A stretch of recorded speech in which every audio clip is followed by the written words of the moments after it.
안녕하세요. 정효민 변호사입니다.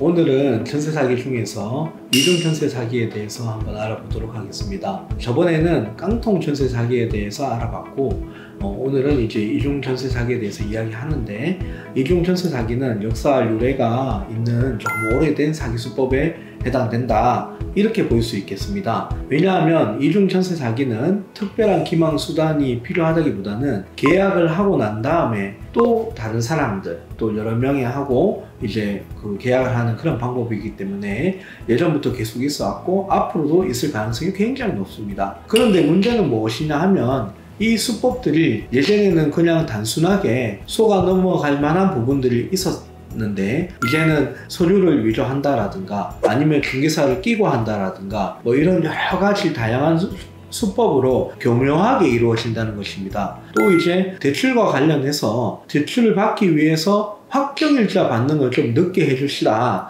또는 인도일을 좀 다르게 해달라, 또는 전세권 설정을 해주긴 해주는데 날짜를 조금만 뒤로 하자, 이런 식으로 해서 전세 사기를 이제 치는 부분들이 있기 때문에 아주 그럴듯하게 현실과 맞게 이야기하기 때문에 많이 이제 당하실 수밖에 없는 그런 문제들이 있습니다. 오늘은 그런 부분들에 대해서 조금 말씀을 드리려고 합니다.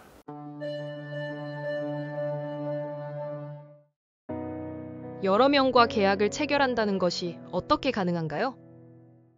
네, 우선 한 4가지 정도로 분류를 해봤는데, 계약을 체결하고 인도일, 또 이제 우리가 흔히 말하는 잔금 지급일, 이제 보통은 인도일하고 잔금 지급일하고 같은 날 하게 되는데, 인도일과 잔금 지급의 차이를 두는 방법이 있습니다. 이렇게 해서 인도일과 잔금 지급일이 다르면 인도를 먼저 받지 않고 돈을 먼저 달라, 그리고 이제 그 뒤에 인도를 해드리겠습니다, 이렇게 하면 이제 여기서 조금 특별한 사유를 들겠죠. 구체적인 설명을 조금 하면서 요 차이를 두게 한 다음에 잔금을 치려고 들어가 보니 다른 사람이 이미 들어왔다, 이런 부분이 일단 문제가 될 수 있고, 두 번째로는 이제 소유자가, 이거는 대부분 이제 신축 건물일 경우도 많은데요. 대출 때문에 이제 신축 건물을 하는 사람들은 자기네들 이제 대출을 받고 자기네들도 자금을 지급해야 되는 게 있거든요.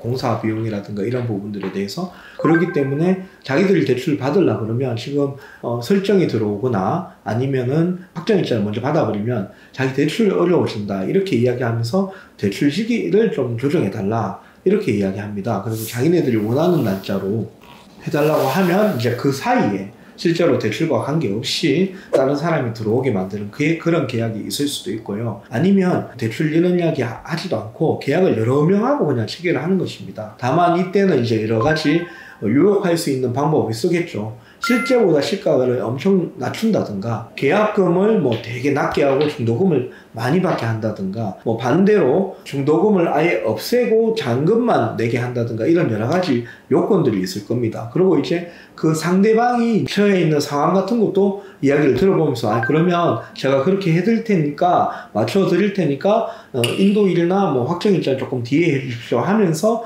그런 식으로 유인해서 새로운 사람하고 계약을 맺는 그런 방법들도 많이 있습니다. 세 번째로는 실제로 이임을 받지 않고 중개사가 집주인에게 위임받았다라고 말을 하면서 이 부동산에 대해서 다 너무 자세하게 설명을 하는 겁니다. 그래서 중개사가 저만 믿고 그냥 계약하시면 됩니다, 주인하고는 제가 다 연락합니다, 그리고 조건도 조금 좋게 하겠죠. 그런 식으로 한 다음에 계약을 다 맺고 나중에 보니까 집주인은 다른 사람하고 이미 계약을 한 상태, 이런 경우도 많이 있습니다. 이제 이런 부분들이 될 수 있겠고요. 마지막으로는 실소유자라고 주장하는 사람하고 실제 명의자가 다른 경우가 있습니다. 이 부분이 이제 좀 전에 말씀드린 중개사하고 조금 비슷하기는 한데요. 나는 실소유자다, 근데 내가 명의 신탁을 해줬기 때문에 이런 말을 하면서 그와 관련된 서류 같은 거를 또 위조하거나 이렇게 해서 보여줄 수가 있습니다. 그래서 실소유자는 난데 사정상 이 사람 명의로 했는 거다, 그러니까 나를 믿고 하면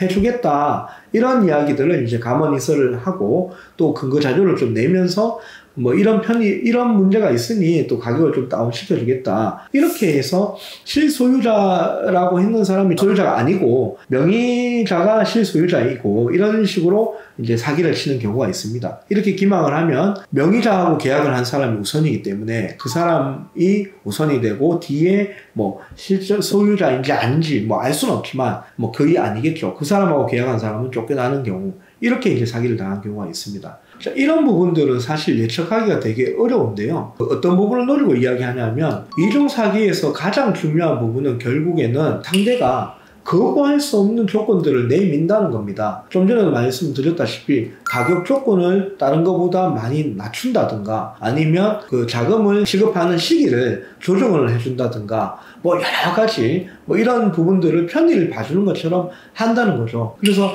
이 가격 아니면 맞출 수가 없다. 다른 데서는 맞출 수 없는 가격을 이제 제시를 한다는 거죠. 이런 부분들이 있기 때문에 임차인들이 가짜 임대인들의 말에 넘어가거나 이중 계약을 누리는 임대인들의 말에 넘어갈 수밖에 없다. 이렇게 볼 수 있겠습니다. 이중 계약 전세 사기 예방 방안은 뭐가 있을까요?